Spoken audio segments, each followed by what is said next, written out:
can you afford to start your business right now? So actually, my father-in-law came to me with this question a couple months ago. He was looking to acquire a little lifestyle company and trying to decide if he could afford it and what it would take in terms of capital to get up and running. And so here's how you look at whether you can afford to start or buy a business right now.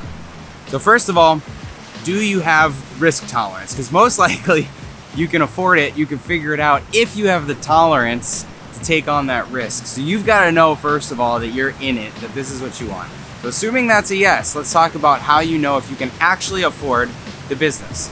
First thing is, do you have an idea? Do you have a good idea? If you're starting something, you shouldn't be coming up with the ideas while you don't have an income. So if you've got a stable income, if you've got a job, start there. Use that to test your idea, to validate your idea. Check out my other videos on validating your idea. That's the place to start, because if you don't have something you're ready to move on, then you've got a longer road ahead of you. Assuming you've got the risk tolerance and you're ready to move on your idea, next step is to come up with what your minimum salary is, or what minimum amount do you need to live on. And it's probably a lot less than you think.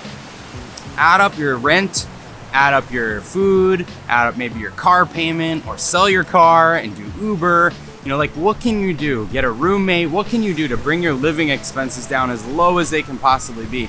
This is why I always say you should start a business when you're super young, because you've got a lot less to lose. Whereas if you've got a family, if you've got a mortgage, if you've got a lot of expenses, kids in college, it can be a lot harder. So figure out what your minimum thing that you need to make, your minimum salary you need to make a month is, and then figure out how long it's going to take you to ramp up to being able to cover that minimum amount.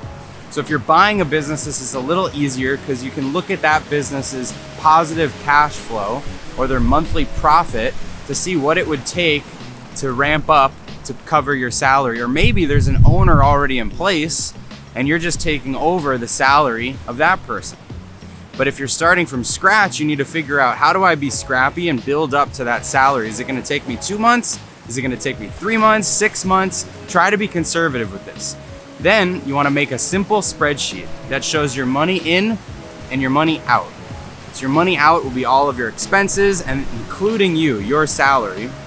And your money in is whatever you're generating for the business. So maybe month 1, you're upside down.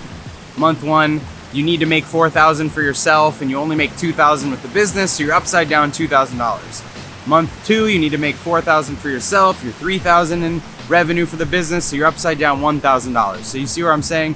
You're figuring out what is the total amount you're gonna bleed through, or your runway for the business, before you're to a point that you're at least break even. And that's where you're trying to get to as a starting point for the business.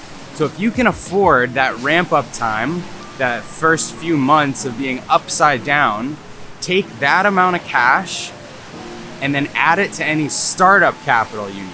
So for instance, if you're just starting the business, do you need to sign a lease? Do you need to pay a deposit? Do you need to buy some raw materials to make whatever product you're making? Do you need to spend a couple $1,000s in advertising? Whatever the startup cost is, add that to your ramp up runway. And that is the combined amount that you need in order to afford tackling this new business. So can you stomach that? Do you have the risk? Do you have the funds either in your bank account or on your credit card limits? That's how you know if you're ready to start this business. And if not, just go back to the drawing board or save up and just count the days down until you can afford to do it. Because once you make that move and once you hit that break even, it's only downhill from there.